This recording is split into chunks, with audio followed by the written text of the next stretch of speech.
ಸಂದೇಶಗಳು ಪ್ರತಿ ವಾರವೂ ಹೇಳುವಂಥ ಈ ಸಂದೇಶ ಮೂಲಕವಾಗಿ ನೀವು ಸಹ ಆತ್ಮಿಕವಾಗಿಯೂ ಮತ್ತು ದೇವರಲ್ಲಿ ನೀವು ಇನ್ನೂ ಹತ್ತಿರವಾಗಿಯೂ ಬೆಳೀತಾ ಇದ್ದಾರೆ ಎಂಬುದಾಗಿ ನಾನು ದೇವರಿಗೆ ಸ್ತೋತ್ರಗಳನ್ನು ಸಲ್ಲಿಸುತ್ತೇನೆ. ಮತ್ತು ಈ ದಿವಸವು ದೇವರ ನಿಮ್ಮೊಟ್ಟಿಗೆ ಮಾತನಾಡಲಿಕ್ಕೆ ಬಹಳ ಇಷ್ಟವುಳ್ಳವರಾಗಿದ್ದಾರೆ. ಆ ವಾಕ್ಯವನ್ನು ಸಂದೇಶಗಳನ್ನು ನಾವು ಓದಿಕೊಳ್ಳುವಂಥ ಈ ದಿವಸ ದೇವರು ನಿಮ್ಮೊಟ್ಟಿಗೆ ಒಂದು ದೈವಿಕವಾದಂಥ ಒಂದು ಸಂದೇಶದ ಒಂದು ಹೆಡ್ಲೈನ್ಸ್ ಏನಂತಂದರೆ ಪ್ರಾರ್ಥನೆಯ ಶಕ್ತಿ. ಇವತ್ತು ಪ್ರಾರ್ಥನೆ ಅನ್ನುವಂಥದ್ದು ನಾವೆಷ್ಟೋ ವಿಷಯಗಳಲ್ಲಿ ನಾವು ದೂರ ಇರ್ತೀವಿ. ಪ್ರಾರ್ಥನೆ ಅಂದರೆ ದೂರ. ನಮ್ಮ ಪ್ರಾರ್ಥನೆ ಹೇಗಿರ್ತದೆ ಅಂತಂದರೆ ಒಂದು ಅರ್ಧ ಗಂಟೆ, 1 ತಾಸು, 1.5 ತಾಸು, ಇಲ್ಲ ಕೆಲವುದೆಲ್ಲ ಬಂದು ಒಂದು ಗಂಟೆ ಟೈಮಲ್ಲೇ ನಾವು ಪ್ರಾರ್ಥನೆ ಮಾಡಿ ಮುಗಿಸ್ಕೊಂಡ್ಬಿಡ್ತೀವಿ. ಅದೇ ನಮಗೆ ದೊಡ್ಡದು. ಪ್ರಾರ್ಥನೆ ಮಾಡ್ತಿದ್ರೆ ಪ್ರಾರ್ಥನೆ ಮಾಡ್ತಾ ಇದೀವಿ, ಅರ್ಧ ಗಂಟೆ ಪ್ರಾರ್ಥನೆ ಮಾಡೋದು ಪ್ರಾರ್ಥನೆ. ಆದರೆ ಈ ಪ್ರಾರ್ಥನೆ ಎಲ್ಲ, ಈ ಅರ್ಧ ಗಂಟೆ 1 ಅವರ್ ಪ್ರಾರ್ಥನೆ ಎಲ್ಲ ನಿಮ್ಮ ಜೀವಿತವನ್ನ ಮೇಲೆತ್ತೋದಕ್ಕೆ ಸಾಧ್ಯನಾ? ಇವತ್ತು ನಾವು ವಾಕ್ಯದ ಮುಖಾಂತರ ಓದ್ಕೊಳ್ಳೋಣ. ಅಪೊಸ್ತಲರ ಕೃತ್ಯ 16ನೇ ಅಧ್ಯಾಯದಲ್ಲಿ 17ನೇ ವಚನದಿಂದ ನಾವು ಓದ್ಕೊಂಡು ಬರೋದಾದ್ರೆ ನೋಡ್ರಿ, ಪೌಲನು ನಾವು ಹೋಗುತ್ತಿರುವಾಗ ಅವಳು ಹಿಂದೆ ಬಂದು, ಈ ಮನುಷ್ಯನು ಪರಸ್ಪರನಾದ ದೇವರ ದಾಸರು, ಇವರೇ ನಿಮಗೆ ರಕ್ಷಣೆಯ ಮಾರ್ಗವನ್ನು ಸಾರುತ್ತಾರೆ ಎಂದು ಕೂಗುತ್ತಿದ್ದಳು. ಹೀಗೆ ಅನೇಕ ದಿವಸ ಮಾಡಿದ್ದರಿಂದ ಪೌಲನು ಬಹಳವಾಗಿ ಬೇಸರಗೊಂಡು ಹಿಂದಿರುಗಿ ಆ ದೆವ್ವಕ್ಕೆ ಅವಳನ್ನು ಬಿಟ್ಟು ಹೋಗು ಎಂದು ಯೇಸು ಕ್ರಿಸ್ತನ ಹೆಸರಿನಲ್ಲಿ ನಿನಗೆ ಅಪ್ಪಣೆ ಕೊಡುತ್ತೇನೆ ಎಂದು ಹೇಳಿದನು. ಅದೇ ಗಳಿಗೆಯಲ್ಲಿ ಅದು ಬಿಟ್ಟು ಹೋಯಿತು. ನೋಡ್ರಿ, ಇಲ್ಲಿ ಏನಾಗ್ತಾ ಇದೆ ಅಂದ್ರೆ, ಒಂದು ಕಣಿ ಹೇಳುವಂತ ಹೆಂಗಸ್ಸು ಅಂದ್ರೆ ಇದುವರೆಗೂ ಸಾರದಲ್ಲಿರುವಂತ ಒಂದು ಸಂದೇಶವನ್ನ ಕಣಿ ಹೇಳುವಂತ ದುರಾತ್ಮ ಒಂದು ಆ ಹೆಂಗಸ್ಸಿನ ಒಳಗಡೆ ಬೇರೆ ರೀತಿಯೇ ಪ್ರಚಾರ ಮಾಡುತ್ತಿದ್ದಂತ ಆ ಹೆಂಗಸ್ಸು ಈ ಪೌಲ ಮತ್ತೆ ಸೀಲರ್ಗಳನ್ನ ನೋಡಿದಾಗ ಇವರು ನಿತ್ಯ ಜೀವದ ಕುರಿತಾಗಿ, ಒಂದು ರಕ್ಷಣೆಯ ಮಾರ್ಗದ ಕುರಿತಾಗಿ, ಒಂದು ನಿಜವಾದ ದೇವರ ಕುರಿತಾಗಿ ಇವರು ಸಾರಲ್ಪಡುವಂತ ಈ ಸುವಾರ್ತೆ ಆಗಿದೆ ಎಂಬುದಾಗಿ ಇಲ್ಲಿ ಈ ಒಂದು ಸಾರ್ತನೆ ಇರ್ತಾರೆ. ಈ ಸಾರುವಂತ ಸಂದರ್ಭ ಇದು ಅನೇಕ ದಿವಸಗಳು, 1 ದಿನ 2 ದಿನ ಅಲ್ಲ, ಅನೇಕ ದಿವಸಗಳು ಇದೇ ರೀತಿ ನಡೀತಿದ್ರಿಂದ ಆ ಪೌಲನಿಗೆ ಬೇಸರಗೊಂಡು ಏನ್ ಮಾಡ್ತಾನೆ, ಈ ದೆವ್ವಕ್ಕೆ ಈ ದೇಹವನ್ನ ಬಿಟ್ಟು ಹೋಗು ಎಂಬುದಾಗಿ ಯೇಸು ಕ್ರಿಸ್ತನ ಹೆಸರಿನಲ್ಲಿ ಹೇಳಲ್ಪಡೋದು. ಈಗ ಈ ಕೆಲಸ ಒಳ್ಳೇದಾಗಿ ಕೆಡ್ತಾ ಯೋಚನೆ ಮಾಡಿ ನೋಡ್ರಿ, ಒಳ್ಳೆ ಕಾರ್ಯನೇ ತಾನೆ. ಆದ್ರೆ ಇಲ್ಲಿ ನೋಡ್ರಿ ಏನಾಗುತ್ತೆ ಅಂತ 19ನೇ ವಚನ, ಅವಳ ಯಜಮಾನರು ತಮ್ಮ ಆದಾಯದ ನಿರೀಕ್ಷೆ ತಪ್ಪಿತ್ತಲ್ಲ ಎಂದು ತಿಳಿದು ಪೌಲನನ್ನು ಸೀಲನನ್ನು ಹಿಡಿದು ಚವಡಿಗೆ ಅಧಿಕಾರಿಗಳ ಬಳಿಗೆ ಎಳೆದುಕೊಂಡು ಹೋದರು. ಅವರನ್ನು ಅಧಿಪತಿಗಳ ಮುಂದೆ ತಂದು, ಈ ಮನುಷ್ಯರು ತಮ್ಮ ಪಟ್ಟಣವನ್ನು ಬಹಳವಾಗಿ ಗಲಿಬಿಲಿ ಮಾಡುತ್ತಾರೆ. ಇವರು ಯೆಹೂದ್ಯರಾಗಿದ್ದು ರೋಮಾಯರದ ನಾವು ಅವಲಂಬಿಸಿದ ನಡೆಸಿಕೊಂಡು ಬಂದಂತ ಆಚಾರಗಳನ್ನು ಪ್ರಕಟಿಸುತ್ತಾರೆ ಅಂದರು. ಆಗ ದೊಂಬಿ ಜನರು ಕೂಡಿ ಅವರಿಗೆ ವಿರೋಧವಾಗಿ ಒಟ್ಟಾಗಿ ಎದ್ದರು ಮತ್ತು ಅಧಿಪತಿಗಳು ಇವರ ವಸ್ತ್ರಗಳನ್ನು ಹರಿದು ತೆಗೆದು ಚಾವಡಿಗಳಿಂದ ಹೊಡೆಯಬೇಕೆಂದು ಅಪ್ಪಣೆ ಕೊಟ್ಟರು. ಅವರಿಗೆ ಬಹಳ ಪೆಟ್ಟುಗಳನ್ನು ಹೊಡೆಸಿದ ಮೇಲೆ ಸೆರೆಮನೆಯೊಳಗೆ ಹಾಕಿಸಿ ಇವರನ್ನು ಭದ್ರವಾಗಿ ಕಾಯಬೇಕೆಂದು ಸೆರೆಯ ಯಜಮಾನನಿಗೆ ಖಂಡಿತವಾಗಿ ಹೇಳಿದರು. ಅವನು ಇತ್ತ ಅಪ್ಪಣೆಯನ್ನು ಹೊಂದಿ ಅವರನ್ನು ಸೆರೆಮನೆಯ ಒಳಗೆ ಕೋಣೆಯಲ್ಲಿ ಹಾಕಿ ಅವರ ಕೈಕಾಲುಗಳಿಗೆ ಕೋಳಗಳನ್ನು ಹಾಕಿ ಬಿಗಿಸಿದನು. ಇಲ್ಲಿ ಯೋಚನೆ ಮಾಡಿ ನೋಡ್ರಿ, ಒಂದು ಕಣಿ ಹೇಳುವಂತ ಒಂದು ದುರಾತ್ಮ, ಒಂದು ಹೆಂಗಸ್ಸಿನಲ್ಲಿ ಒಂದು ದುರಾತ್ಮ ಇದೆ, ಒಂದು ದೆವ್ವ ಹಿಡಿದಿದೆ. ದೆವ್ವದ ಮುಖಾಂತರವಾಗಿ ಕಣಿಗಳನ್ನು ಹೇಳ್ತಾ ಇದೆ. ಈ ಕಣಿ ಹೇಳುವಂತ ಈ ದುಷ್ಟ ಆತ್ಮನ ಇವರು ಓಡಿಸಿದ್ರು, ಯೇಸು ಕ್ರಿಸ್ತನ ನಾಮದಲ್ಲಿ ಇವರು ಓಡಿಸಿದ್ರು. ಆದ್ರೆ ಇಲ್ಲಿ ವಾಕ್ಯ ಹೇಳಿದ್ರೆ ಅವಳ ಯಜಮಾನರು.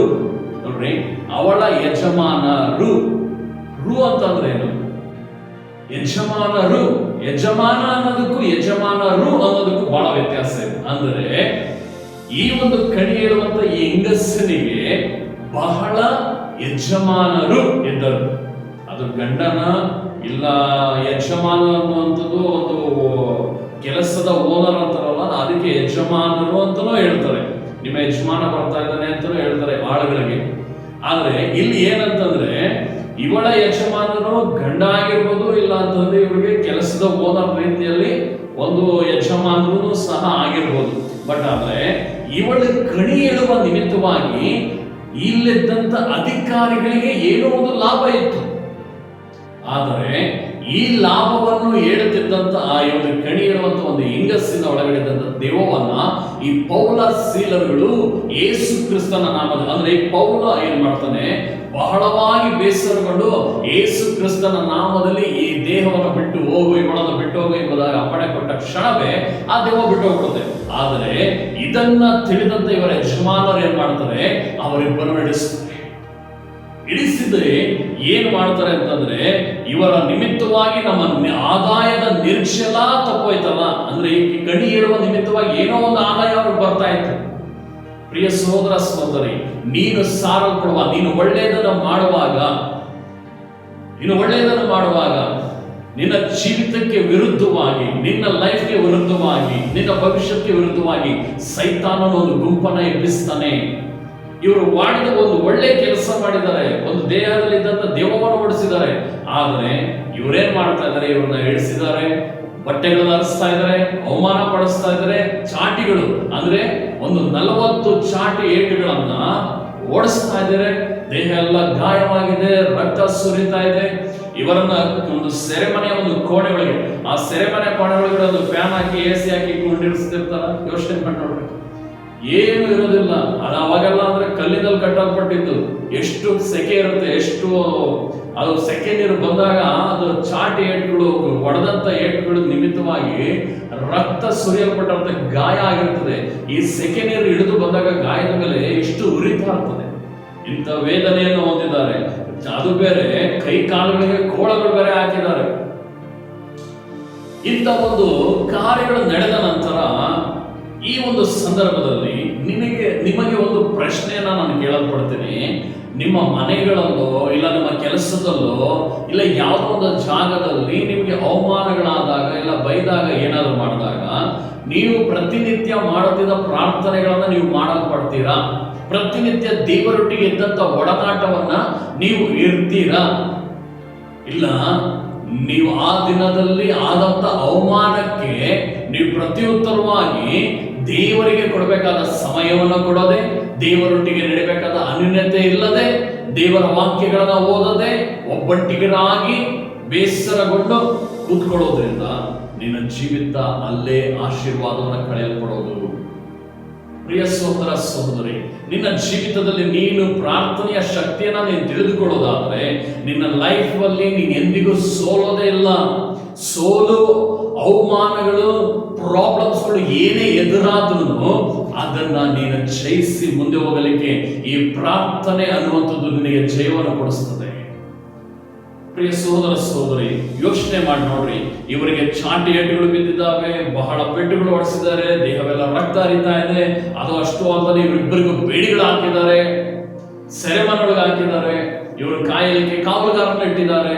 ಇಂಥ ಸಂದರ್ಭದಲ್ಲಿ ಇವರು ಮಾಡುತ್ತಿದ್ದ ಒಂದು ಕಾರ್ಯ ನೀನು ಮಾಡುವುದಾದರೆ ನಿನ್ನ ಜೀವಿತದಲ್ಲಿ ಇವರಿಗಾದ ಬಿಡುಗಡೆ ನಿನಗೂ ಆಗ್ತದೆ. ಅದೇನಂತೀರಾ ನೋಡ್ರಿ, 25ನೇ ವಚನದಲ್ಲಿ, ಮಧ್ಯರಾತ್ರಿಯಲ್ಲಿ ಪೌಲ ಸೀಲನು ಪ್ರಾರ್ಥನೆ ಮಾಡುವವರಾಗಿ ದೇವರಿಗೆ ಸ್ತುತಿ ಪದಗಳನ್ನು ಆಡುತ್ತಿದ್ದರು. ಸೆರೆಯಲ್ಲಿದ್ದವರು ಲಕ್ಷ್ಯವಿಟ್ಟು ಕೇಳುತ್ತಿದ್ದರು. ಅಕಸ್ಮಾತ್ ಆಗಿ ಮಹಾಭೂಕಂಪ ಉಂಟಾಯಿತು, ಸೆರೆಮನೆಯ ಅಸ್ಥಿವಾರಗಳು ಕದಲಿದವು. ಅದೇ ಕ್ಷಣದಲ್ಲಿ ಕದಗಳೆಲ್ಲ ತೆರೆದವು, ಎಲ್ಲರ ಬೀಡಿಗಳು ಬಿಚ್ಚಿದವು. Amen, hallelujah.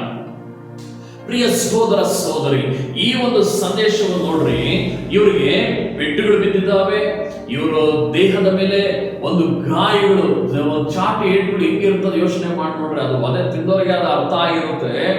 ಒಂದು ಕಡ್ಡಿಲಿ ಬೀಳುವಂತ, ಒಂದು ಬೆತ್ತದಲ್ಲಿ ಬೀಳುವಂತ ಏಟೆ ಒಂದು ಬರೆ ಬಂದಿರುತ್ತೆ, ಅದು ಬಾಧಿಸಲ್ಪಡ್ತಾ ಇರ್ತದೆ. ಈ ಚಾಟಿ ಹೆಂಗಿರ್ತದೆ ಅಂದ್ರೆ ಒಂಥರ ರಫ್ ಇರ್ತದೆ, ಬಹಳ ರಫ್. ಈ ಚಾಟಿ ಅದು ಬೇರೆ, ಇವರಿಗೆ ಬಟ್ಟೆ ಎಲ್ಲ ಬಿಚ್ಚಾಕಿ ಹೊಡಿತಾ ಇದ್ದಾರೆ. ಈ ಚಾಟಿ ಏಟು, 40 ಚಾಟಿ ಏಟುಗಳು ಇವರು ಹೊಡೆಯಲ್ಪಟ್ಟಾಗ ಆ ಒಂದು ರಕ್ತ ಎಷ್ಟು ಚರ್ಮ ಕಿತ್ತೋಗಿರುತ್ತೆ, ಎಷ್ಟು ಬಾಧಿಸಲ್ಪಟ್ಟಿರುತ್ತೆ ದೇಹ. ಇಂಥ ಎಲ್ಲಾ ಕಷ್ಟಗಳಲ್ಲೂ, ಅವಮಾನಗಳಲ್ಲೂ, ಸಮಸ್ಯೆಗಳಲ್ಲೂ, ಅನಾರೋಗ್ಯಗಳಲ್ಲೂ ಪ್ರಿಯ ಸಹೋದರ ಸಹೋದರಿ, ನೀನು ಈ ಒಂದು ಸ್ಥಾನದಲ್ಲಿ ನಿನಗಾದ ಅವಮಾನದಿಂದ, ಅನಾರೋಗ್ಯಗಳಿಂದ ಎಷ್ಟೋ ಜನ ನಾವೇನ್ ಮಾಡ್ತೀವಿ ಅಂದ್ರೆ, ಅನಾರೋಗ್ಯಗಳಿದ್ರೆ ಅದೇ ನಮ್ಗೆ ದೊಡ್ಡದು. ಪ್ರಾರ್ಥನೆ ಮಾಡಲ್ಲ, ಅವಾಗ ಬೈಬಲ್ ಓದಲ್ಲ, ದೇವರಿಗೆ ಆರಾಧನೆ ಸಲ್ಲಿಸಲ್ಲ, ಚರ್ಚ್ಗೂ ಹೋಗಲ್ಲ. ಈ ರೀತಿಯಾಗಿ ಇರ್ಬೇಕಾದಾಗ ನಿನ್ನ ದೇವರಿಂದ ಆಶೀರ್ವಾದ ಮಾಡ್ತಾನೆ. ಯೋಚನೆ ಮಾಡಿ ನೋಡ್ರಿ ಪ್ರಿಯ ಸೋದರ, ನಿನ್ನ ಲೈಫ್ ಅಲ್ಲಿ ನೀನು ಆಶೀರ್ವಾದ ಗಳಿಸಲೇಬೇಕು ಅನ್ನೋದಾದ್ರೆ, ನಿನ್ನ ಲೈಫ್ ಅಲ್ಲಿ ಒಂದು ಪ್ರಸನ್ನತೆಯನ್ನ, ಒಂದು ಅದ್ಭುತವನ್ನ ನಿನ್ನ ಕಣ್ಣುಗಳಲ್ಲಿ ನೀನು ನೋಡ್ಲೇಬೇಕು ಅನ್ನೋದಾದ್ರೆ, ನೀನು ಮಾಡ್ಬೇಕಾಗಿರೋದು ಒಂದೇ ಒಂದು, ನಿನ್ಗೆ ಎಂತ ಸಂದರ್ಭ ಬಂದ್ರು ನಿನ್ನ ಪ್ರತಿದಿನದ ವೈಯಕ್ತಿಕ ಪ್ರಾರ್ಥನೆಯನ್ನ ಎಂದಿಗೂ ನೀನು ಬಿಡಬಾರದು. ಇವರು ಮಧ್ಯರಾತ್ರಿಗಳಲ್ಲಿ ಎದ್ದು ಪ್ರಾರ್ಥನೆ ಮಾಡ್ತಾ ಇದ್ದಾರೆ ಅಂದ್ರೆ, ಆ ದಿನ ಮಾತ್ರ ಎದ್ದು ಪ್ರಾರ್ಥನೆ ಮಾಡ್ತಾ ಇಲ್ಲ, ಅಂದ್ರೆ ಇವರ ಪ್ರತಿದಿನದ ರೂಢಿ, ಪ್ರತಿದಿನದ ರೆಗ್ಯುಲರ್ ವೈಯಕ್ತಿಕ ಪ್ರಾರ್ಥನೆ. ಎಂಥ ಸಮಸ್ಯೆ ಬಂದ್ರು ಅವ್ರ ವೈಯಕ್ತಿಕ ಪ್ರಾರ್ಥನೆನ ಅವರೆಂದಿಗೂ ನಿಲ್ಲಿಸೋದಿಲ್ಲ. ಯಾಕೆ ಮಧ್ಯರಾತ್ರಿ ಪ್ರಾರ್ಥನೆ ಮಾಡ್ತಾ ಇದ್ದಾರೆ? ಈಗ ಬೆಳಗ್ಗೆ ಹೊತ್ತು ಇವರು ಸಂಚಾರ ಮಾಡ್ತಾ ಇರ್ತಾರೆ, ಅಲ್ಲಿ ಸುವಾರ್ತೆ ಸಾರ್ತಾ ಇರ್ತಾರೆ, ಇಲ್ಲಿ ದೇವರು ಅದ್ಭುತಗಳು ಮಾಡ್ತಾ ಇರ್ತಾರೆ, ಸಂದೇಶಗಳನ್ನ ಕೊಡ್ತಾ ಇರ್ತಾರೆ. ಅವ್ರನ್ನ ಹೋಗಿ ಅಲ್ಲಿದ್ದಂತ ಸಹೋದರರನ್ನ, ಸಭೆಗಳನ್ನ ನೋಡಿ ಸ್ಥಿರಪಡಿಸೋದು, ಬಲಪಡಿಸೋದು ಮಾಡ್ತಾ ಇರ್ತಾರೆ ಬೆಳಗ್ಗೆ. ಆದರೆ ಇವರಿಗೆ ಒಂದು ಮುಖ್ಯವಾದಂತ ಯಾವುದೇ ಡಿಸ್ಟರ್ಬ್ ಇಲ್ಲದೆ ಸಿಗ್ತಾ ಇದ್ದಂತ ಸಮಯ ಯಾವುದಂದ್ರೆ ಮಧ್ಯರಾತ್ರಿ. ಎಲ್ಲರೂ ಮಲಗಿರ್ತಾರೆ, ಇವರು ಮತ್ತೆ ದೇವರ ಸಮ್ಮುಖದಲ್ಲಿ ಪ್ರಾರ್ಥನೆ ಮಾಡೋದು ಶಬ್ದವಾಗಿರ್ತದೆ. ಇವರು ಮಧ್ಯರಾತ್ರಿಯಲ್ಲಿ, ಅದು 11 ಗಂಟೆಲೋ 12 ಗಂಟೆಲೋ 1 ಗಂಟೆಲೋ 2 ಗಂಟೆಲೋ ಅದಿಲ್ಲ ಇಲ್ಲಿ. ಆದ್ರೆ ಮಧ್ಯರಾತ್ರಿ ಅಂದ್ರೆ ನಿಮ್ಗೆ ಏನ್ ಅನ್ಸುತ್ತೆ? ಯಾವ ಟೈಮ್ ಅನ್ಸುತ್ತೆ? ಆ ಟೈಮಲ್ಲೇ ಇವರು ಮಧ್ಯರಾತ್ರಿಯಲ್ಲಿ ಎದ್ದು ದೇವರಿಗೆ ಪ್ರಾರ್ಥನೆ ಮಾಡಿ ಸ್ತುತಿ ಪದಗಳು ಹೇಳ್ತಾ ಇದ್ದಾರೆ. ಇಲ್ಲಿ ಇವ್ರು ಏನ್ ಮಾಡ್ತಾ ಇದ್ದಾರೆ ಯೋಚನೆ ಮಾಡ್ರಿ. ಅವರು ಮಧ್ಯರಾತ್ರಿಯಲ್ಲಿ ಪೌಲಸಿಲರು ಪ್ರಾರ್ಥನೆ ಮಾಡುವವರಾಗಿ ದೇವರಿಗೆ ಸ್ತುತಿ ಪದಗಳು ಹೇಳ್ತಾ ಇದ್ದಾರೆ. ಅಂದ್ರೆ ಇವರಿಗೆ ಸೆರೆಮನೆಗಳು ತೆರೆಯಲ್ಪಡಲಿ ದೇವರೇ, ಈ ಬೇಡಿಗಳು ತೆರೆಯಲ್ಪಡಲಿ ದೇವರೇ, ನಮಗೆ ಪೆಟ್ಟುಗಳು ಬಿದ್ದಿದ್ದಾವೆ, ಪೆಟ್ಟು ಹೊಡೆದಂತವ್ರು ನಾಶವಾಗಲಿ ದೇವರೇ ಅಂತ ಪ್ರಾರ್ಥನೆ ಮಾಡ್ತಾ ಇದ್ದಾರೆ. ನನಗಾಗಿರುವಂತ ಗಾಯಗಳೆಲ್ಲ ವಾಸಿಯಾಗಲಿ ದೇವರೇ, ನಿನ್ನ ನಂಬಿದಕ್ಕೆ, ನಿನ್ನ ಸೇವೆ ಮಾಡಿದಕ್ಕೆ ಇದೇ ನಮಗೆ ಪ್ರತಿಫಲ ಅಂತ ಪ್ರಾರ್ಥನೆ ಮಾಡ್ತಾ ಇದ್ದಾರೆ. ನಾವು ಆ ಪರಿಸ್ಥಿತಿಯಲ್ಲಿ ಇದ್ದಿದ್ರೆ ಯೇಸುನು ಬೇಡ, ಯಾರು ಬೇಡ ಎಂಬುದಾಗಿ ನಾವು ದೇವರನ್ನೇ ಅವಮಾನ ಮಾಡಿ ದೇವರನ್ನ ತೆಳ್ಬಿಡ್ತಾ ಇದ್ವಿ ನಾವು.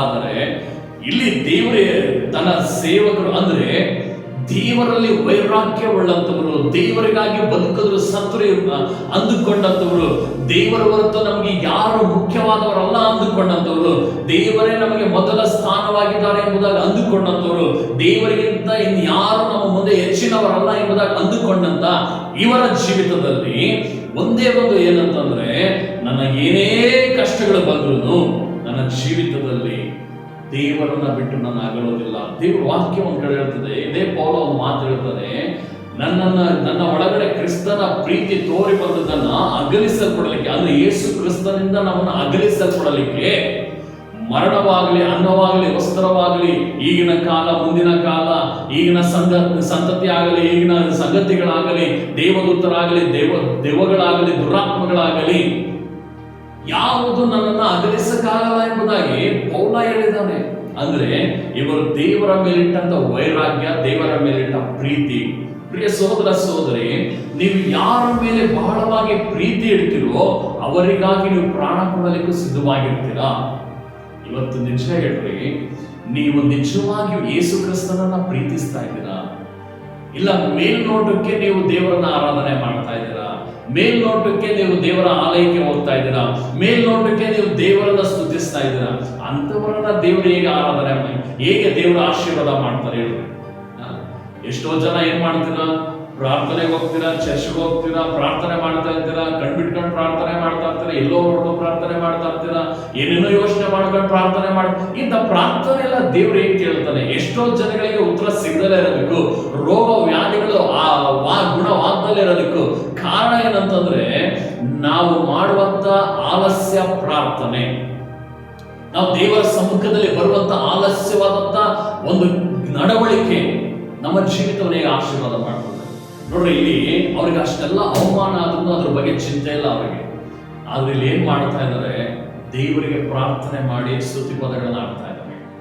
ಇದನ್ನ ಆ ಸೆರೆಮನೆಯಲ್ಲಿದ್ದಂತ ಎಲ್ಲಾ ಜನಗಳು ಒಂದು ವಿಶೇಷವಾಗಿ ಇದುವರೆಗೂ ಕೇಳದಲ್ಲಿರುವಂತ ಈ ಒಂದು ಕಾರ್ಯ, ಈ ಒಂದು ಶಬ್ದ ಇವತ್ತು ಕೇಳ್ತಾ ಇದ್ರು ಅಂತ ಎಲ್ಲರೂ ನೋಡ್ತಾ ಇದ್ದಾರೆ. ಎಲ್ಲರೂ ನೋಡ್ಬೇಕಾದಾಗ ಇಲ್ಲಿ ಏನಾಗ್ತಾ ಇದೆ, ಅಕಸ್ಮಾತ್ ಆಗಿ ಒಂದು ಭೂಕಂಪ ಅಂತಂದ್ರೆ ಭೂಮಿ ಬಾಯ್ತಿರೋದು ಜನಗಳನ್ನೆಲ್ಲ ನಾಶ ಮಾಡುವಂಥದ್ದಲ್ಲ, ಪೌಲ ಸೀಲರದ ಒಡೆದಂತ ಅಧಿಕಾರಿಗಳ ಜನರನ್ನ ನಾಶ ಮಾಡುವಂತ ಭೂಕಂಪ ಅಲ್ಲ. ಈ ಭೂಕಂಪ ಒಂದು ಇವರ ಬಿದ್ದಂತ ಬೇಡಿಗಳನ್ನ ಕಳಚಿ ಬಿಡುವಂತೆ, ಮತ್ತೆ ಯಾರೆಲ್ಲ ಪೌಲ ಸೀಲರು ಪ್ರಾರ್ಥನೆ ಸ್ತುತಿ ಪದಗಳಿರ್ತಿದ್ರು ಲಕ್ಷ್ಯ ಬಿಟ್ಟು ಕೇಳ್ತಾ ಇದ್ರು, ಇವರನ್ನ ಬಿಡುಗಡೆ ಮಾಡುವಂತ ಒಂದು ಭೂಕಂಪ. ನೋಡ್ರಿ, ಆ ಭೂಕಂಪ ಉಂಟಾಗಿ ಎಲ್ಲರ ಕದಗಳು, ಎಲ್ಲ ಅಸ್ಥಿವಾರಗಳು ಕದಲಿದವು. ಅದೇ ಕ್ಷಣದಲ್ಲಿ ಕದಗಳೆಲ್ಲ ತೆರೆದವು, ಎಲ್ಲರ ಬೇಡಿಗಳು ಕಳಚಿಬಿದ್ದವು. ನೋಡ್ರಿ, ವಾಕ್ಯಕ್ಕೆ ಒಂದು ಸಾಕ್ಷ್ಯನ ನಾನು ಹಂಚ್ಕೊಳ್ತೀನಿ. ನಮ್ಮ ಸಭೆಯಲ್ಲಿ ನಡೆದಿದ್ದು ಒಂದು ಸಹೋದರ ಇದ್ದಾರೆ. ಅವ್ರು ಬಂದು ಬಹಳ ಡ್ರಿಂಕ್ಸ್ ಮಾಡ್ತಾ ಇದ್ರು. ಮೊದಲಿಂದನೂ ಅವರು ಡ್ರಿಂಕ್ಸ್ ನ ಕಲ್ತಿದ್ರಿಂದ ಕುಡುಕುತನವನ್ನ ಬಿಡೋದಿಕ್ಕೆ ಆಗ್ತಾ ಇರಲಿಲ್ಲ. ನಮ್ದು ಡೈಲಿ ಪ್ರಾರ್ಥನೆ ಇದೆ. ನಮ್ದು ಡೈಲಿ ಪ್ರಾರ್ಥನೆಯಲ್ಲಿ ನಾವೇನ್ ಮಾಡ್ತೀವಿ ಅಂದ್ರೆ 3 ಭಾಗಗಳನ್ನ ನಾವು ಮಾಡಿದ್ವಿ. ಕರ್ತನ ಹೇಳುವ ರೀತಿಯಲ್ಲಿ 3 ಭಾಗವನ್ನು ಇಟ್ಟು ಮಾಡ್ತಾ ಇದ್ವಿ. ಒಂದು ಭಾಗದಲ್ಲಿ ಏನಂದ್ರೆ ಸಭೆಗಾಗಿ, ಸಭೆಯ ಜನರಿಗಾಗಿ, ದುರಭ್ಯಾಸಗಳಿಗಾಗಿ ನಾವು ಅದರಿಂದ ಹೊರಗಡೆ ಬರಬೇಕು ಅಂತ ಎಲ್ಲ ಕಾರ್ಯಗಳಿಂದ ಅಂತ ಪ್ರಾರ್ಥನೆ ಮಾಡ್ತಾ ಇದ್ವಿ. ಇದನ್ನ ಒಂದು ಜನವರಿಯಿಂದ ಇದನ್ನ ಅವರು ಕೇಳ್ತಾ ಬಂದಿದ್ದಾರೆ. ಒಂದು 6 ತಿಂಗಳಿಂದಲೂ ಕೇಳ್ತಾ ಬಂದಿದ್ದಾರೆ. ಅವ್ರ ಒಳಗಡೆ ಏನು ಬದಲಾವಣೆ ಆಗಿಲ್ಲ. ಅದನ್ನು ಕೇಳ್ತಾ ಒಂದು ಹೋದ ತಿಂಗಳಲ್ಲಿ ಕರ್ತನು ಅವ್ರ ಒಳಗಡೆ ಆ ಶಬ್ದವನ್ನ ಅವ್ರು ಕೇಳಿ ಅವ್ರ ಒಳಗಡೆ ಒಂದು ಬದಲಾವಣೆ ಏನ್ ಬರ್ತದೆ ಅಂದ್ರೆ, ಅವ್ರ ಒಳಗಡೆ ದೇವರು ಹೇಳ್ತಾರಂತೆ, ನೀನು ಈ ದುರಭ್ಯಾಸವನ್ನ ಬಿಡಲಿಲ್ಲ ಅಂದ್ರೆ ನಿನ್ನ ಮುಂದೆ ಬೆಳೆಯೋದಿಕ್ಕಾಗಲ್ಲ, ನೀನು ಆಶೀರ್ವದಿಸಲ್ಪಡೋದಿಕ್ಕಾಗಲ್ಲ, ಇದರಲ್ಲಿ ನೀನು ಹೊರಗಡೆ ಬಾ ಎಂಬುದಾಗಿ ದೇವರು ಅವರ ಹೃದಯದಲ್ಲಿ ಒಂದು ಮಾತನ್ನ ಹಾಕ್ತಾರೆ. ಈ ಮಾತನ್ನ ಹಾಕಿದಾಗ ಅವರು ತೀರ್ಮಾನ ಮಾಡ್ತಾರೆ, ಹೌದು, ಈ ಸಂದರ್ಭದಲ್ಲಿ ನಾನು ಇದು ಮಾಡೋದು ದೊಡ್ಡ ತಪ್ಪು, ಇದನ್ನು ಬಿಟ್ರೆ ನಾನು ಆಶೀರ್ವದಿಸಲ್ಪಡ್ತೀನಿ ಎಂಬುದಾಗಿ ಅವರು ಸುಮಾರು ವರ್ಷಗಳಿಂದ ಅವರು ಬಿಡೋದಿಕ್ಕೆ ಆಗದಲ್ಲೇ ಇದ್ದು ಈ ಡೈಲಿ ಪ್ರಾರ್ಥನೆ ಮುಂಜಾನೆಯಲ್ಲಿ ಒಂದು ಗುಂಪಾಗಿ ನಾವು ಮಾಡಿದ್ದೇವೆ. ಆ ಗುಂಪಲ್ಲಿ ಒಬ್ಬೊಬ್ಬರಿಗೆ ಒಂದೊಂದು ಪ್ರಾರ್ಥನೆ ರಿಕ್ವೆಸ್ಟ್ ಕೊಡ್ತೀವಿ. ಆ ಪ್ರಾರ್ಥನೆ ರಿಕ್ವೆಸ್ಟ್ ಕೊಟ್ಟಾಗ ಆ ಪ್ರಾರ್ಥನೆ ಮಾಡುವಾಗ ದುರಭ್ಯಾಸಕ್ಕಾಗಿ ಪ್ರಾರ್ಥನೆ ಮಾಡ್ತಿರುವ ಸಂದರ್ಭದಲ್ಲಿ ಆ ಒಂದು ಶಬ್ದವನ್ನು ಅವರು ಪ್ರತಿದಿನ ಕೇಳಿ ಏನಾಯ್ತು ಅಂದ್ರೆ ಅವರ ಜೀವಿತವೇ ಬದಲಾಗಿ ಹೋದ ವಾರದಲ್ಲಿ ಅವರು ಸಾಕ್ಷ್ಯ ಹೇಳಿದ್ರು, ನಾವು ಈ ತರ ಡ್ರಿಂಕ್ಸ್ ಮಾಡ್ತಾ ಇದ್ದೆ, ಈ ರೀತಿಯಾಗಿ ಪ್ರಾರ್ಥನೆ ನಡೀತಿರುವಾಗ ಅದನ್ನ ಕೇಳ್ತಾ ಇದ್ದೆ, ದೇವರು ಈ ರೀತಿಯಾಗಿ ಮಾತಾಡಿದ್ರು.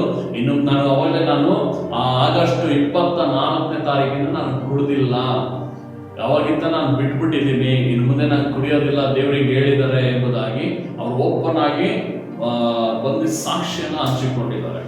ಅಂದ್ರೆ ಅರ್ಥ ಏನಂದ್ರೆ, ಪ್ರಿಯ ಸೋದರ ಸೋದರಿ, ನಿನ್ನ ಪ್ರಾರ್ಥನೆ ಇನ್ನೊಬ್ಬರಿಗೆ ಕೇಳಿಸುವ ರೀತಿಯ ಪ್ರಾರ್ಥನೆ ಆಗಿರ್ಬೇಕು. ಕೆಲವೊಂದು ಜಾಗದಲ್ಲಿ ನಿನ್ನ ಪ್ರಾರ್ಥನೆ ಏಕಾಂತವಾಗಿರಬೇಕು. ಹಲ್ಲೆಲೂಯಾ. ಏನಂತಂದ್ರೆ ನೋಡ್ರಿ, ನಿಮ್ಗೆ ನಿಮ್ಮ ಮನೆಯಲ್ಲಿ ಯಜಮಾನರು ಕುಡಿದು ಬಂದು ಜಗಳ ಮಾಡ್ತಾರ, ನಿಮ್ಮ ಯಜಮಾನರು ನಿಮ್ಗೆ ಇಲ್ದಲೇ ಇರುವಂತ ಅನುಮಾನಗಳು ಮಾಡ್ತಾ ಇದ್ದಾರ, ಇಲ್ಲ ನಿನ್ನ ಹೆಂಡತಿ ನಿನ್ನ ಮಾತನ್ನ ಕೇಳದಲ್ಲೇ ಇದ್ದಾರ, ಇಲ್ಲ ನಿನ್ನ ಮಕ್ಕಳು ನಿನ್ನ ವಿರುದ್ಧವಾಗಿ ನಡೀತಾ ಇದ್ದಾರ, ಚಿಂತನೆ ಮಾಡಬೇಡ್ರಿ. ಆದರೆ ಇಂಥವರಿಗೆ ಏನು ಮಾಡಬೇಕು ಅಂದ್ರೆ, ಅವರಿಗೆ ಕೇಳಿಸುವಂತೆ, ಅವರಿಗಾಗಿ, ಅವರ ಪರವಾಗಿ ನೀವು ದೇವರ ಸಮ್ಮುಖದಲ್ಲಿ ಪ್ರಾರ್ಥನೆ ಮಾಡಬೇಕು. ದೇವರೇ, ನನ್ನ ಯಜಮಾನನು ಈ ರೀತಿಯಾಗಿ ಮಾಡಿದ್ದಕ್ಕಾಗಿ ಕ್ಷಮಿಸು, ಈ ರೀತಿಯ ಪಾಪ ಮಾಡಿದ್ದಕ್ಕಾಗಿ ಕ್ಷಮಿಸು, ಈ ರೀತಿಯಾಗಿ ನಡೆದುಕೊಂಡಿದ್ದಕ್ಕಾಗಿ ಕ್ಷಮಿಸು. ಅವ್ರು ಒಳ್ಳೆ ಆರೋಗ್ಯ ಕೊಡು ದೇವರೇ, ಅವರು ನಿನ್ನ ಮಾರ್ಗದಲ್ಲಿ ನಡೆಯಲಿ ದೇವರೇ, ನನ್ನ ಹೆಂಡತಿಗೆ ಆರೋಗ್ಯವನ್ನು ಕೊಡು ದೇವರೇ, ನನ್ನ ಹೆಂಡತಿಯನ್ನು ನಿನ್ನ ಮಾರ್ಗದಲ್ಲಿ ನಡೆಸುದೇವರೇ, ಈ ಪಾಪಗಳ ನಿಮಿತ್ತವಾದ ಅವ್ರ ಮೇಲೆ ಯಾವುದೇ ಶಾಪಗಳು ಬರ್ಬಿಡುದು ದೇವರೇ ಎಂಬುದಾಗಿ ನೀವು ಅವರಿಗಾಗಿ ಕೇಳುವಂತೆ ದೇವರ ಸಮ್ಮುಖದಲ್ಲಿ ಪ್ರಾರ್ಥನೆ ಮಾಡುವಾಗ ಆ ಒಂದು ಒಳ್ಳೆಯತನ, ದೇವರ ವಾಕ್ಯವನ್ನು ಕಡೆ ಹೇಳ್ತದೆ, ಕೆಟ್ಟತನಕ್ಕೆ ಸೋತು ಹೋಗದೆ ಒಳ್ಳೆಯತನದಿಂದ ಕೆಟ್ಟತನ ಸೋಲಿಸು ಎಂಬುದಾಗಿ ದೇವರ ವಾಕ್ಯ ಹೇಳಿದೆ. ನಿನಗೆ ಕೆಟ್ಟದ್ದು ಬಂದಾಗ ಸೋತೋಗ್ಬಿಡು ಅಂತ ದೇವರು ಹೇಳಿಲ್ಲ. ನಮ್ಮ ಜೀವಿತದಲ್ಲಿ ಅದನ್ನೇ ನಾವು ಮಾಡೋದು. ಯಾವಾಗ ನಮ್ಗೆ ಕೆಟ್ಟದ್ದು ಅನ್ನೋದು ಬರ್ತದೋ, ಸಡನ್ ಬಂದಾಗ ಅದನ್ನ ಸಹಿಸ್ಕೊಳ್ಳೋ ಕೆಪಾಸಿಟಿ ಇಲ್ಲ, ನಾವು ಸೋತೋಗ್ಬಿಡ್ತೀವಿ. ಆದ್ರೆ ಕರ್ತನಾತ್ಮನ ಹೇಳ್ತಾ ಇದ್ದಾನೆ, ನೀನು ಸೋತು ಹೋಗಬೇಡ, ನಿನ್ನ ಜೀವಿತದಲ್ಲಿ ಕರ್ತನ ನಿನ್ನ ಜೊತೆಲಿದ್ದಾನೆ, ನಿನ್ನ ಜೀವಿತದಲ್ಲಿ ದೇವರು ನಿನ್ನ ಸಂಗಡ ಇದ್ದಾನೆ, ನೀನು ಮಾಡುವ ಪ್ರಾರ್ಥನೆಯನ್ನು ಕೇಳುವ ಆತನಾಗಿದ್ದಾನೆ. ನೀನು ಮಾಡಬೇಕಾದದ್ದು ಏನಂತಂದ್ರೆ, ಯಾವಾಗ ಒಂದು ಟೈಮ್ ಪ್ರಾರ್ಥನೆ ಮಾಡೋದಲ್ಲ, ಯಾವಾಗ ಒಂದು ಟೈಮ್ ದೇವರ ಸಮ್ಮುಖದಲ್ಲಿ ಜಾಲಿಯಾಗಿ ಪ್ರಾರ್ಥನೆ ಮಾಡೋದಲ್ಲ. ನಾನು ಹೇಳ್ತಾ ಇರೋದು ನಿನ್ನ ವೈಯಕ್ತಿಕ ಪ್ರಾರ್ಥನೆ, ಅದು ಕಷ್ಟ ಇದ್ರೂ ಸರಿನೇ, ಸುಖ ಇದ್ರೂ ಸರಿನೇ, ನಿನ್ನ ವೈಯಕ್ತಿಕ ಪ್ರಾರ್ಥನೆಯನ್ನ ನೀನು ಎಂದಿಗೂ ಬಿಡಬಾರದು.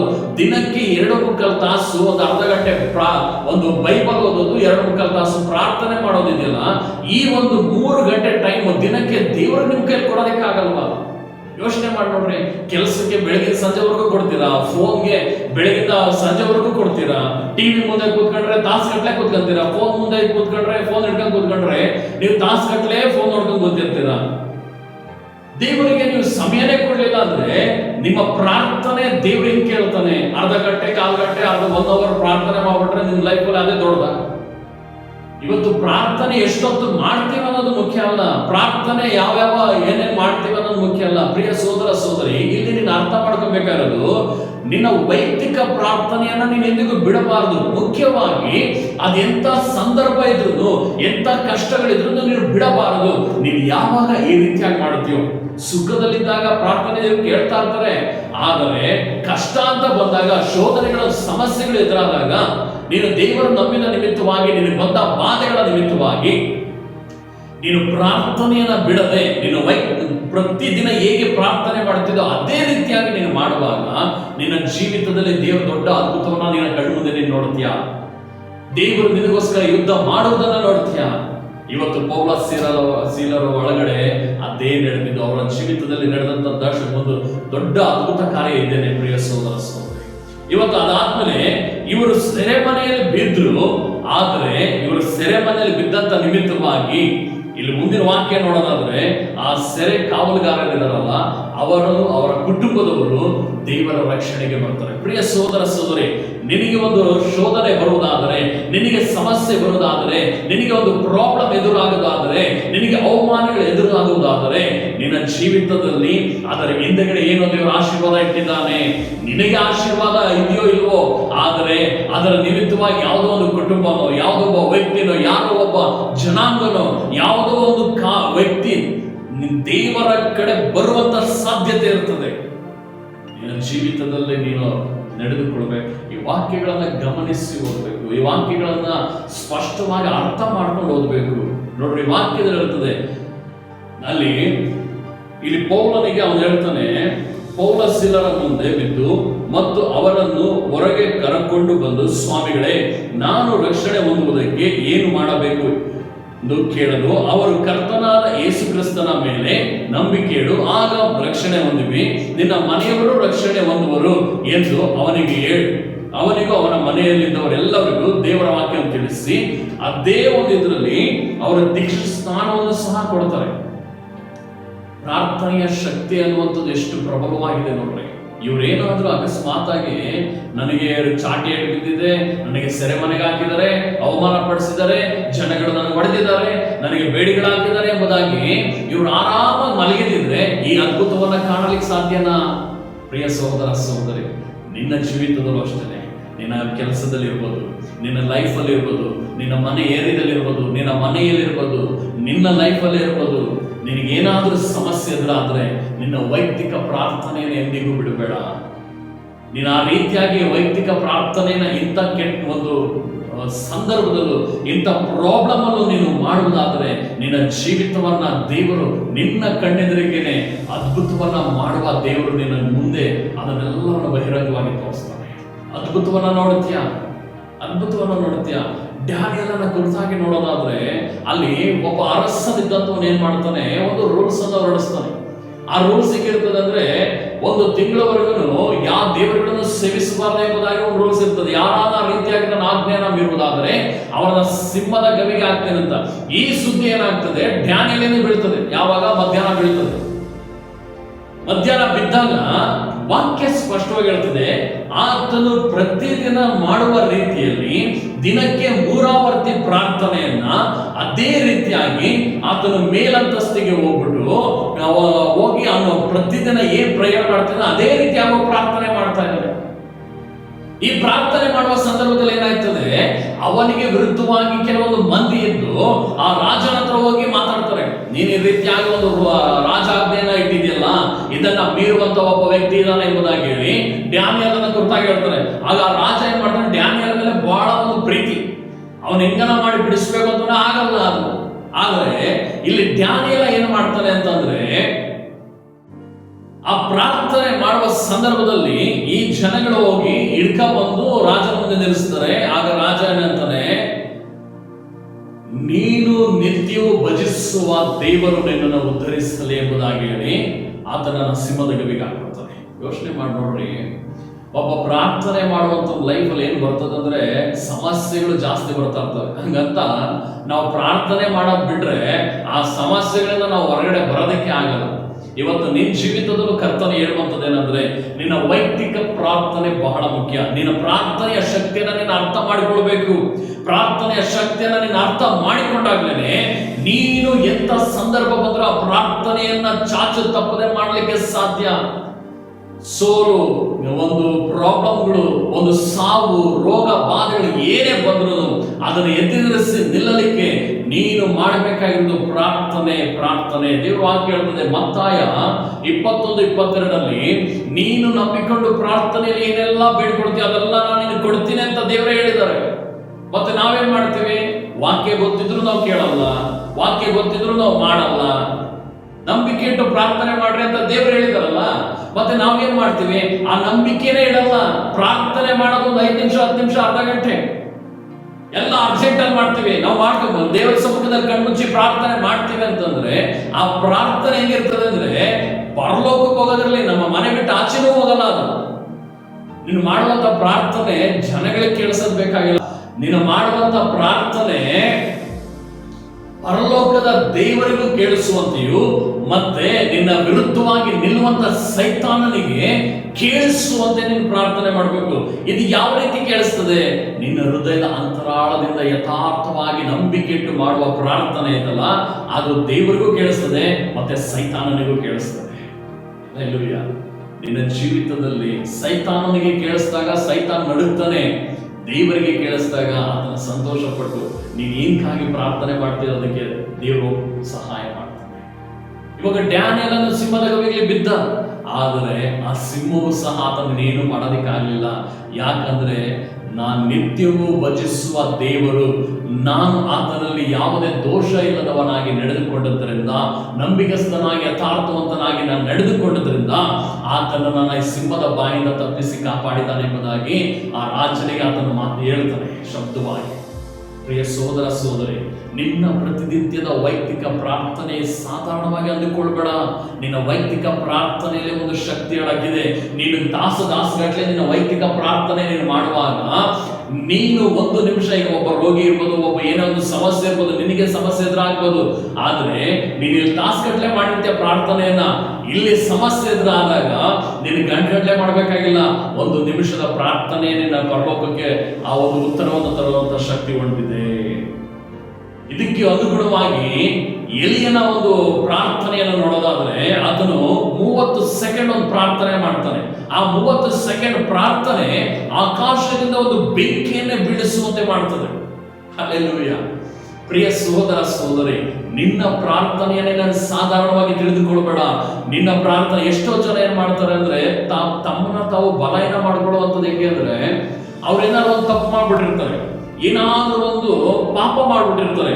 ಇದನ್ನು ಮಾಡಿದಾಗ ಹೃದಯದಲ್ಲಿ ಏನಾಗ್ತದೆ, ನೀನು ತಪ್ಪೆಲ್ಲ ಮಾಡಿದ್ಯಾ, ಪಾಪ ಮಾಡಿದ್ಯಾ, ಈ ರೀತಿಯಾಗೆಲ್ಲ ನಡ್ಕೊಂಡಿದ್ಯಾ, ನಿನ್ನ ಪ್ರಾರ್ಥನೆ ದೇವ್ರು ಕೇಳ್ತಾರ? ನೀನು ಪ್ರಾರ್ಥನೆ ಮಾಡೋದಾದ್ರೆ ದೇವ್ರ ಮುಂದೆ ಆದ್ರೂ ಹೋಗ್ತೀಯಾ? ನೀನು ಯಾವ ಮುಖ ಹಾಕೊಂಡು ಹೋಗ್ತೀಯಾ ಅನ್ನೋದಾಗಿ ಸೈತಾನನು ತಮ್ಮ ಆಲೋಚನೆಗಳಲ್ಲಿ ಆಳ್ವಿಕೆ ಮಾಡ್ತಾನೆ. ಪ್ರಿಯ ಸೋದರ ಸೋದರಿ, ನಿನಗೆ ದೇವರು ಒಂದು ಮಾತು ಹೇಳ್ತಾ ಇದ್ದಾರೆ, ನೀನು ತಪ್ಪನ್ನು ಮಾಡಿರು, ಏನೇ ಮಾಡಿರು, ದೇವರು ಕ್ಷಮಿಸುವಂತ ದೇವರಾಗಿದ್ದಾನೆ. ನೀನು ದೇವರ ಸಮ್ಮುಖದಲ್ಲಿ ಹೋದಾಗ ಕರ್ತನೇ ನಾನು ಇಂಥ ತಪ್ಪುಗಳನ್ನ ಮಾಡಿದ್ದೀನಿ, ನನ್ನನ್ನು ಕ್ಷಮಿಸು ಎಂಬುದಾಗಿ ನೀನು ಕೇಳಿಕೊಳ್ಳುವುದಾದರೆ ನಿನ್ನ ದೇವರ ಪಾಪಗಳನ್ನ ಕ್ಷಮಿಸುವಂತನಾಗಿದ್ದಾನೆ. ದೇವರ ವಾಕ್ಯ ಒಂದ್ ಕಡೆ ಹೇಳ್ತದೆ, ತಮ್ಮ ಪಾಪಗಳನ್ನ ಮುಚ್ಚಿಕೊಳ್ಳುವವನಿಗೆ ಶುಭ ಆಗೋದಿಲ್ಲ, ತಮ್ಮ ಪಾಪಗಳನ್ನ ದೇವರ ಮುಂದೆ ಅರಿಕೆ ಮಾಡೋದ್ರಿಂದ ಅವನಿಗೆ ಶುಭವಾಗ್ತದೆ ಎಂಬುದು ವಾಕ್ಯ ಹೇಳ್ತದೆ. ನಿನಗೆ ಶುಭವಾಗಬೇಕನ್ನೋದಾದ್ರೆ ನಿನ್ನ ಪಾಪಗಳನ್ನ ದೇವರ ಮುಂದೆ ಅರಿಕೆ ಮಾಡು, ಅದನ್ನು ಬಿಟ್ಟು ಬಿಡು. ಅರಿಕೆ ಮಾಡಿ ಪುನಃ ಅದನ್ನು ಮಾಡಕ್ ಹೋಗ್ಬೇಡ. ಮಾಡಿದೆ ಅರಿಕೆ ಬಿಟ್ಬಿಡು. ಆ ಪಾಪ ಮತ್ತೆ ಇನ್ನೊಂದ್ಸರಿ ಮಾಡಕ್ ಹೋಗ್ಬೇಡ, ಆ ತಪ್ಪುಗಳನ್ನ ಮತ್ತೆ ಇನ್ನೊಂದ್ಸರಿ ಮಾಡಕ್ ಹೋಗ್ಬೇಡ. ನಿನ್ನ ದೇವರು ನಿನ್ನನ್ನು ಉದ್ಧರಿಸುವಂತ ದೇವರಾಗಿದ್ದಾನೆ. ನೋಡ್ರಿ, ಪೌಲ ಸೀಲರು ಮಾಡಿದ ಒಂದು ಪ್ರಾರ್ಥನೆ ಒಂದು ದೊಡ್ಡ ಶಕ್ತಿ ಉಳ್ಳದಾಗಿತ್ತು. ಅನಂತರ ನೋಡ್ರಿ 2 ಅರಸ 20ನೇ ಅಧ್ಯಾಯ 1ನೇ ವಚನ, ಆ ಕಾಲದಲ್ಲಿ ಹಿಜ್ಕೀಯನು ಮರಣಕರವಾದ ರೋಗದಲ್ಲಿ ಬಿದ್ದನು.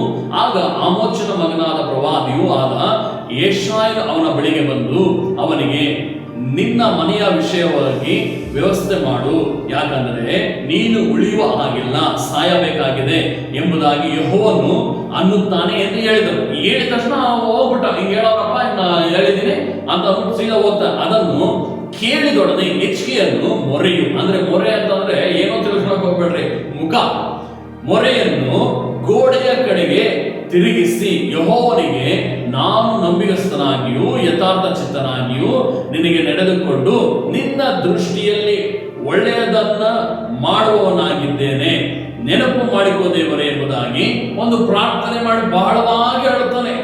ಪ್ರಿಯ ಸಹೋದರ ಸಹೋದರಿ, ನೀನ್ ಆ ಪರಿಸ್ಥಿತಿಯಲ್ಲಿ ಆ ರೀತಿಯಾಗಿ ಏನಾದ್ರೂ ಬಂದು, ಈಗ ನಿನ್ನ ಸೇವಕರು ಯಾರಾದ್ರೂ ಬರ್ತಾರೆ ಅಂತ ಇಟ್ಕೊಳ್ರಿ, ಬಂದು ನಿನಗಿಂತ ಸಮಸ್ಯೆ ಇದೆ, ಈ ರೀತಿಯಾಗಿ ಸತ್ಯ ಹೋಗ್ತ್ಯಾ, ಈ ರೀತಿಯಾಗಿ ನಿನಗೆ ಹಿಂಗಾಗ್ಬಿಡ್ತದೆ ಎಂಬುದಾಗಿ ಹೇಳಿದಾಗ ಎಷ್ಟು ಜನ ಅದನ್ನ ಯಾವ ರೀತಿ ಸ್ವೀಕಾರ ಮಾಡ್ಕೊಳ್ತೀರಾ? ಎಷ್ಟು ಜನ ಅದನ್ನ ಕೇಳಿದಾಗ ದೇವರ ಕಡೆಗೆ ಮನ ತಿರುಗಿ ಆ ದೇವರ ಹತ್ರ ಪ್ರಾರ್ಥನೆ ಮಾಡ್ತೀರಾ? ನೋಡ್ರಿ, ಹೆಚ್ಕೇಯನ ಪ್ರಾರ್ಥನೆ ಯಾವ ರೀತಿ ಇದೆ. ಗೋಡೆ ಕಡೆಗೆ ಮೊರೆ ಮಾಡಿ ಯೆಹೋವನಿಗೆ ನಾನು ನಂಬಿಗಸ್ತನಾಗಿಯೂ ನಿನ್ನ ಮುಂದೆ ಯಥಾರ್ಥ ಚಿತ್ತನಾಗಿಯೂ ನಿನ್ನ ದೃಷ್ಟಿಗೆ ಒಳ್ಳೆಯದನ್ನೇ ಮಾಡ್ಕೊಂಡ್ ಬಂದಲ್ಲ ದೇವ್ರೆ, ನನಗೆ ಯಾಕೆ ಇದು ಎಂಬುದಾಗಿ ಗುಡೋತ ಹೇಳ್ತಾನೆ. ಅತ್ತ ಕ್ಷಣವೇ ಆತನ ಪ್ರಾರ್ಥನೆ ನೋಡ್ರಿ ಯಾವ ರೀತಿ. ಯೆಶಾಯನು ಅರಮನೆಯ ಮಧ್ಯ ಪ್ರಕಾರ ದಾಟುವುದಕ್ಕೆ ಮೊದಲು ಯೆಹೋವನು ಅವನಿಗೆ, ನೀನು ಹಿಂತಿರುಗಿ ಹೋಗಿ ನನ್ನ ಪ್ರಜೆಗಳ ಪ್ರಭುವಾಗಿರುವ ಹಿಜ್ಕೀಯನಿಗೆ ನಾನು ನಿನ್ನ ಪ್ರಾರ್ಥನೆಯನ್ನು ಕೇಳಿದ್ದೇನೆ, ನಿನ್ನ ಕಣ್ಣೀರನ್ನು ನೋಡಿದ್ದೇನೆ, ನೀನು ಗುಣವಂತಿ ನಡೆದು ನನ್ನ ಆಲಯಕ್ಕೆ ಬರುವಿ, ಇದಲ್ಲದೆ ನಿನ್ನ ಆಯುಷ್ಯಕ್ಕೆ 15 ವರ್ಷಗಳನ್ನು ನಾನು ಕೂಡಿಸಿಕೊಡುತ್ತೇನೆ. ಅನಾಮೇಲೆ ನಿನ್ನನ್ನು ಈ ಪಟ್ಟಣವನ್ನು ಅಶೂರದ ಅರಸನ ಕೈಗೆ ಬೀಳದಂತೆ ತಪ್ಪಿಸಿ ಕಾಪಾಡುತ್ತೇನೆ ಎಂಬುದಾಗಿ ದೇವರು ವಾಗ್ದಾನ ಮಾಡ್ತಾ ಇದ್ದಾರೆ. ಪ್ರಿಯ ಸಹೋದರ ಸಹೋದರಿ, ಇವತ್ತು ಇಲ್ಲಿ ಉಂಟಾಗುತ್ತಿರುವಂತಹ ಒಂದು ಪ್ರಾರ್ಥನೆಯ ಶಕ್ತಿ ನೋಡ್ರಿ ಯಾವ ರೀತಿ ಪ್ರಬಲವಾಗಿ. ಇವತ್ತನೇನು ಗಂಟಗಟ್ಟಲೆ ಪ್ರಾರ್ಥನೆ ಮಾಡ್ತಿದ್ದ, ನೋ, ಇವನ ವೈಯಕ್ತಿಕ ಪ್ರಾರ್ಥನೆ ಬಹಳ ಟೈಮ್ ಇರ್ಬೋದು, ಆದ್ರೆ ಇವನು ದೇವರ ಸಮಸ್ಯೆ ಅಂತ ಬಂದಾಗ, ಸಾವು ಕಣ್ಣು ಮುಂದೆ ಬಂದಾಗ ಇವನು ಮಾಡ್ತಿರುವಂತ ಪ್ರಾರ್ಥನೆ ಯೋಚನೆ ಮಾಡ್ರಿ. ಈಗ ಇದೊಂದು 5 ಸೆಕೆಂಡ್ ಪ್ರಾರ್ಥನೆ ಆಗಿರ್ಬೋದು, 5 ಸೆಕೆಂಡ್.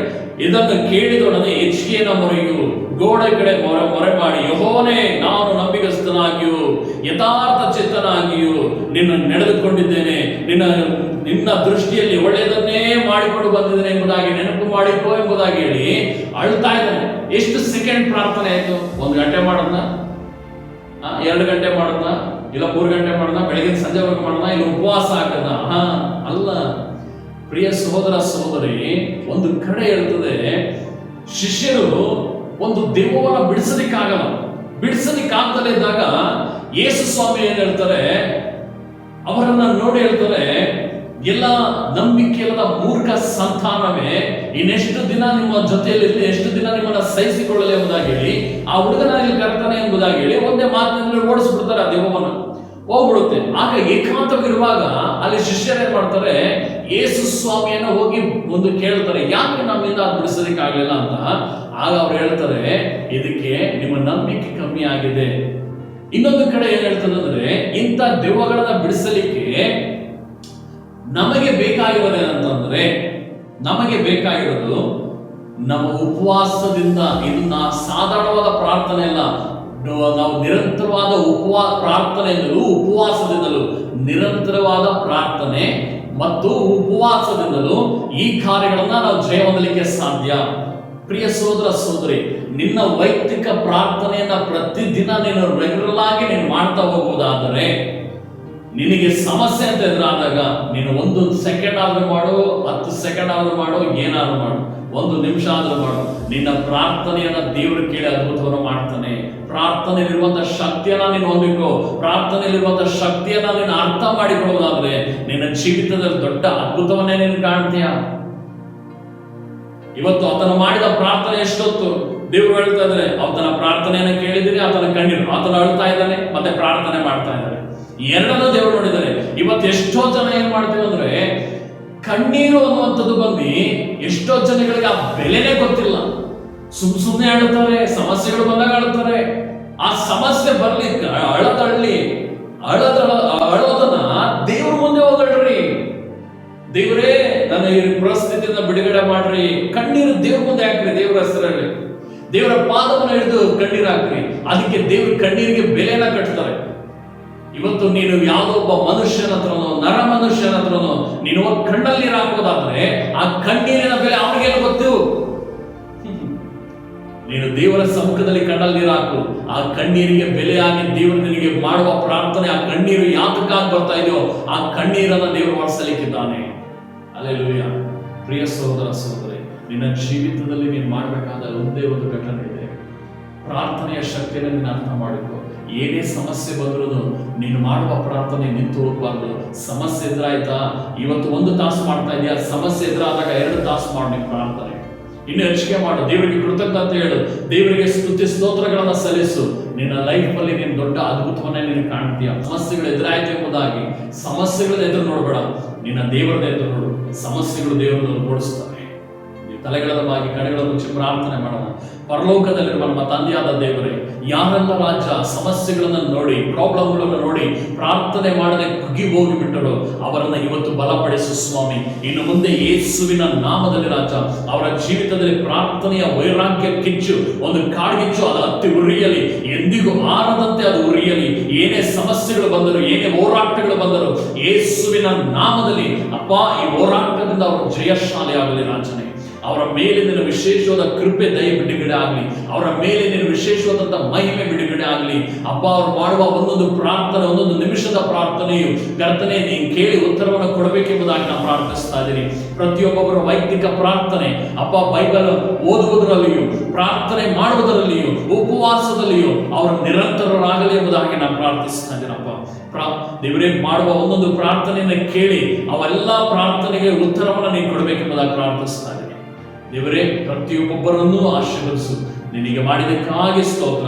ಯೇಸು ಕ್ರಿಸ್ತನ ನಾಮದಲ್ಲಿ ನಾನು ಪ್ರಾರ್ಥಿಸಿ ಬೇಡಿಕೊಳ್ತೇನೆ ತಂದೆ. ಆಮೇನ್ ಆಮೇನ್. ಕರ್ತನು ನಿಮ್ಮ ಜೊತೆಯಲ್ಲಿದ್ದು ನಿರಂತರವಾಗಿ ಕಾಪಾಡಲಿ. ಮತ್ತೆ ಇನ್ನೊಂದು ವಾಕ್ಯದೊಟ್ಟಿಗೆ, ದೇವರ ಹೃದಯದ ಮಾತಿನೊಟ್ಟಿಗೆ ಮತ್ತೆ ನಿಮ್ಮನ್ನು ಭೇಟಿ ಆಗ್ತೀನಿ. ಅಲ್ಲಿವರೆಗೂ ಕರ್ತನು ನಿಮ್ಮ ಜೊತೆ ಇದ್ದು ದೇವರ ಕೃಪೆ ಮತ್ತೆ ಶಾಂತಿ, ಸಮಾಧಾನ, ದಯೆಯು ನಿಮ್ಮ ಸಂಗಡ ಇದ್ದು ಅದು ಕಾಯಬೇಕು.